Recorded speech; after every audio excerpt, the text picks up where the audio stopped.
Assalamualaikum dan selamat sejahtera. Bertemu kembali kita dalam Education Intelligence bersama saya, Cikgu Inspektor Kadet Muhammad Taufik Ibrahim, Cikgu Sains Tingkatan 4 anda. Alright, kita teruskan pembelajaran kita seterusnya.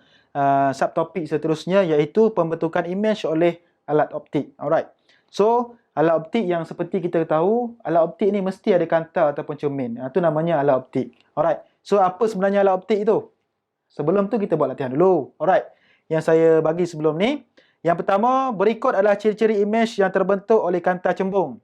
Antara alat optik berikut yang manakah menunjukkan ciri-ciri tersebut? Nyata, songsang, lebih kecil daripada objek. Alright. Kanta besar, mikroskop, mesin fotostat, kamera. Alright. Imejnya nyata, songsang, lebih kecil daripada objek. Alright. So jawapannya ialah kamera. Kalau kanta pembesar, imej dia mesti lagi besar. Mikroskop daripada kecil nampak besar. Salah dah. Mesin fotostat, kita fotostat kertas, keluar saiz yang sama. So, kamera ni, daripada besar-besar alam, katakan bangunan KLCC, tiba-tiba ada gambar kecil KLCC. Tu kita cakap, imej tu lebih kecil daripada objek. So, jawapannya ialah D, kamera. Sebenarnya awak tak perlu nak lukis-lukis, okay? Ini common sense saja. Kanta besar untuk dapat imej besar. Mikroskop daripada kecil nak nampak besar. Mesin fotostat sama saiz. So, jawapannya ialah kamera. Daripada besar, jadi kecil gambar. Alright. Okey. Soalan yang kedua, rajah menunjukkan imej yang dibentuk oleh kanta pembesar. Kedudukan objek itu adalah, alright, ni soalan kebat ni. Okey. Dia menunjukkan imej yang dibentuk oleh kanta pembesar. Human right. Right ni ialah imej, okey, maya lah. Okey, kita dapat sentuh right tu.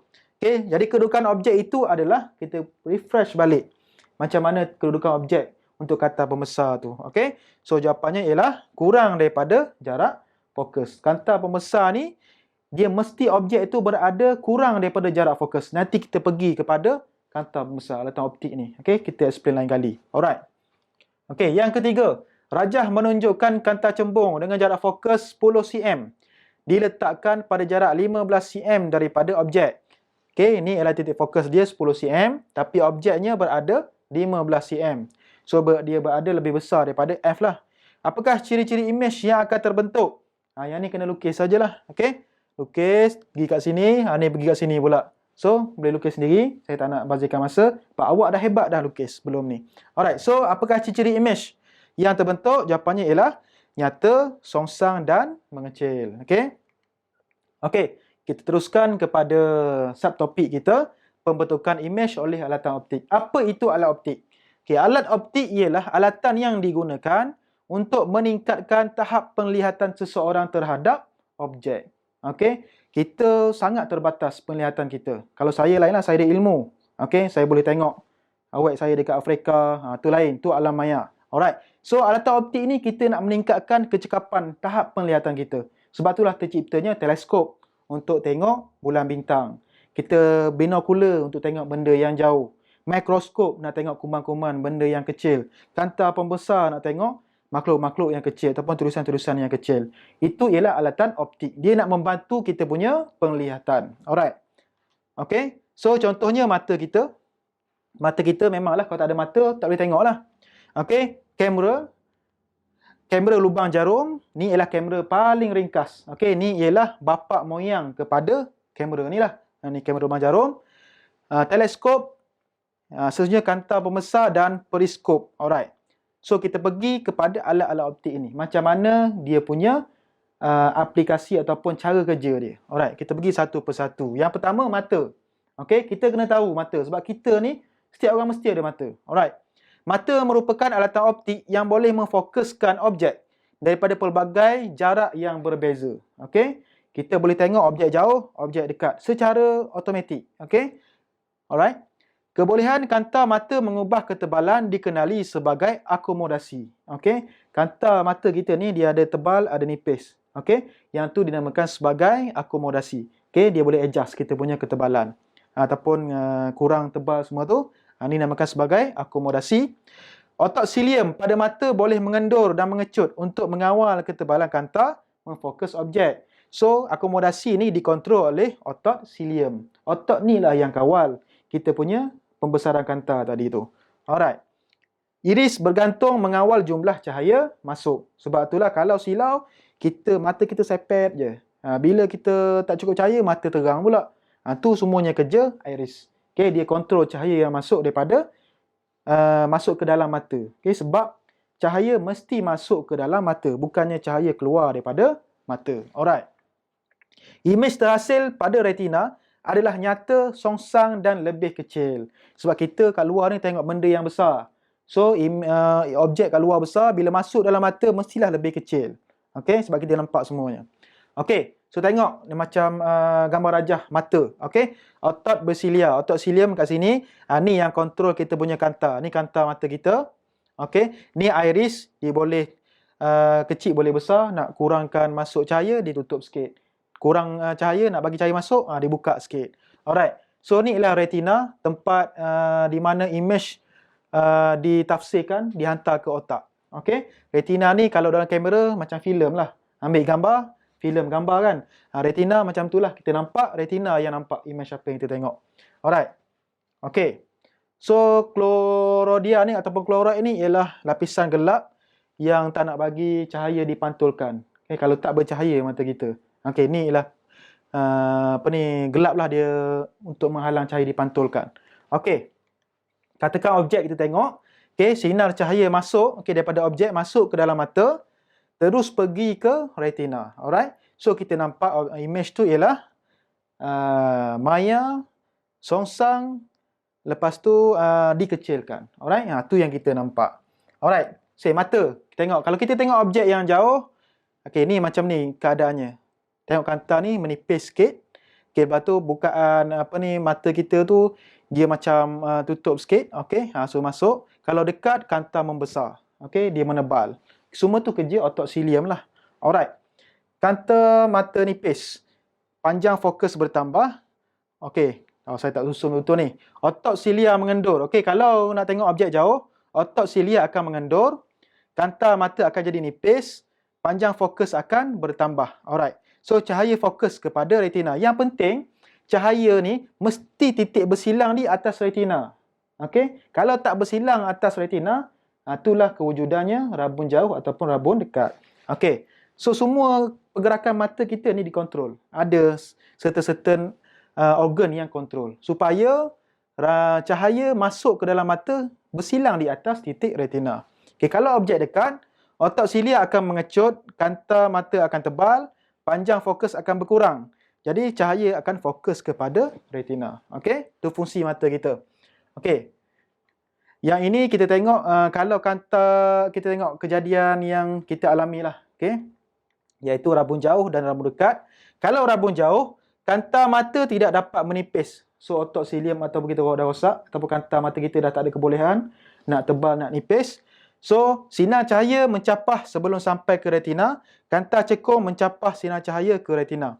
Okey, kita pakai kanta cekung. Supaya sinar cahaya yang sampai ke kanta cekung ni dicapahkan dahulu. Masuk ke dalam kanta, baru sampai ke retina. Kalau tengok kat sini, titik persilangan tak sampai kepada retina. Sebab itulah kita tak nampak ataupun rabun jauh. Rabun jauh, automatik akan kena pada kita waktu usia 40 tahun dan ke atas. Wajib kena. Okey. Okey, yang kedua rabun dekat. Okey, rabun dekat kanta mata tidak dapat menebal. Sinar cahaya tidak bersilang di atas retina, dia bersilang di belakang. Okey. So macam mana cara dia? Kanta cembung menumpukan cahaya ke retina. Kita tambah kanta cembung di depannya, so dia akan lebih menumpu terus kepada retina. Okey, alatan optik yang kedua ialah kamera. Kamera digunakan untuk merakam gambar objek dalam bentuk foto. Alright. Diafragma berfungsi mengawal jumlah cahaya yang memasuki kamera. Imej yang terbentuk di filem adalah nyata, songsang dan lebih kecil daripada objek. Okey, ini ialah kamera. Okey, gambar rajah ringkas kamera. Okey. Menggunakan kanta cembung untuk membentuk imej. Kanta cembung berada di depan. Okey, ni kita panggil dia lens lah. Kanta ni. Betul lah. Lens tu dalam bahasa Inggeris. Kanta dalam bahasa Melayu. Alright. Pergerakan kanta keluar dan ke dalam sama seperti kanta mata yang mengawal ketebalan. Sebab itulah mata kita ni aplikasi sama je macam kamera. Macam mana kita tebal nipis kanta, macam ni lah kanta ni bergerak ke depan dan ke belakang. Okey? Contoh macam ni. Okey, bergerak ke depan dan ke belakang. So image dia akan ditangkap di filem belakang ni. Sama juga kalau dalam mata, retina lah. Alright. Okey, kamera. Okey, kalau objek dekat. Kanta dilaraskan menjauhi filem. Kanta ni akan bergerak keluar. Okey, sebab dia ambil objek yang dekat. Sama juga dengan mata kita. Okey, dia akan menebal. Okey, kalau tengok objek yang dekat. Kalau objek yang jauh, kanta dilaraskan mendekati filem, dia akan rapat ke filem. Sama juga mata kita. Okey, sama je prinsip. Okey. So perbandingan antara mata dan kamera, sama tengok Fungsi, ni mata, sebelah sana kamera. Memfokuskan cahaya untuk membentuk imej. Kalau mata, kanta mata kita lah. Kalau dalam kamera, kanta kamera, lens. Okey. Mengawal saiz anak mata atau bukaan kamera dan jumlah cahaya yang masuk. Kalau di dalam mata, iris yang kawal cahaya masuk. Kalau kamera, diafragma dia, yang depan tu. Okey. Membenarkan cahaya masuk anak mata. Kalau kamera, bukaan. Mengubah saiz kanta mata atau jarak kanta kamera untuk mendapatkan imej yang tajam. Kalau dekat mata, otot silia ataupun otot silia, sila eja ni, otot silia. Kamera pelaras fokus. Okey, kalau kita perasan DSLR tu yang main tangan, buka tangan tu kan. Kalau mata, kejap nipis, kejap celik, tu kita punya fungsi mata. Bertindak sebagai lapisan peka cahaya untuk memperoleh imej yang tajam. Kalau di mata, retina. Kalau di kamera, filem, imej, okey. Bahagian gelap yang mengelakkan pantulan cahaya yang saya sebut sebelum ni. Kalau di mata, choroid. Kalau di kamera, kotak kedap cahaya dalam kamera tu. Alright, tu ialah perbandingan antara mata dan kamera. Okay, kalau kat sini tengok persamaan, kamera dan mata. Okay, komponen iris dengan kamera diafragma. Okay, mengawal saiz anak mata dan jumlah cahaya yang masuk. Kalau di mata, kalau bila bilik yang terang, tengok kita punya mata kita, iris dia kawal. Okay, dia akan jadi kecil. Tengok. Sebab dia tak nak bagi cahaya banyak sangat masuk. Kalau tak, boleh jadi buta. Okay. Sama juga dengan kamera. Kalau banyak sangat cahaya, waktu siang, dia buka kecil je lah. Sikit cahaya masuk. Okay. Kalau bilik yang gelap. Okay. Jadi iris akan mengawal. Dia akan buka luas sikit. Supaya banyak cahaya masuk. Supaya kita nampak.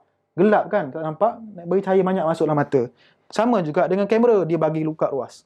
Diafragma terbuka luas supaya cahaya banyak masuk. Sama sahaja mata dan kamera. Okey.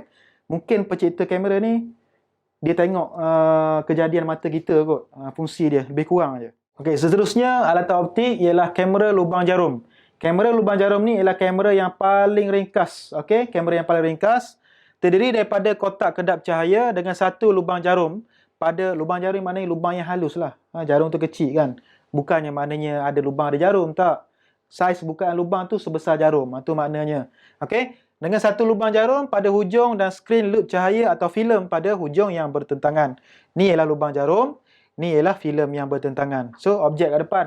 Okey. Objek cahaya masuk akan menghasilkan imej di dalam ni. Itu sama je lah. Macam kamera. Kamera yang paling ringkas. Okey. Objek diletakkan di hadapan kamera supaya sinarnya melalui lubang jarum dan membentuk imej pada skrin. Okey, tengok. Imej yang terbentuk adalah nyata, songsang dan lebih kecil. Katakan ni imej, ni objek, lilin, lubang jarum dekat sini. So, ni ialah rajah sinar cahaya, dia masuk dalam. Dia akan membentuk imej yang songsang, nyata dan lebih kecil. Alright, untuk mendapatkan imej yang tajam, lubang kamera mestilah sangat-sangat kecil. Okey, lubang kamera ni tak boleh besar sangat. Sebab itulah dinamakan sebagai kamera lubang jarum. Bukannya kamera lubang pen marker, tak ada. Okey, dia lubang jarum. Supaya imejnya clear, jelas. Okey, tajam. Alright. Sekiranya lebih daripada satu lubang, banyak imej akan terhasil dan bertindih menyebabkan kabur. Okey, kalau katakan sebelah kanan ni, dia banyak lubang. Okey, ada 3-4 lubang. So, imej akan kabur disebabkan oleh cahaya banyak masuk, imej pun akan bertindih. So, imej lebih cerah kerana banyak cahaya masuk. Tapi banyak kabur lah. Kalau satu lubang saja, imej tajam disebabkan kurang pertindihan imej, tetapi kurang terang sebab cahaya kurang masuk. Itu beza dia. Okey, so kita pergi kepada latihan. Okey, latihan pengukuhan. Ni nombor 1, ni tunjuk anak mata, dia boleh baca, boleh jawab. Soalan 2 berkenaan dengan kamera. Okey, soalan yang ketiga berkenaan dengan kamera lubang jarum tadi. Okey, untuk next kita akan sambung pembentukan imej oleh alat optik. Contohnya periskop, kanta pembesar, teleskop ataupun mikroskop. Okey, sekian sahaja. Setakat itu saja.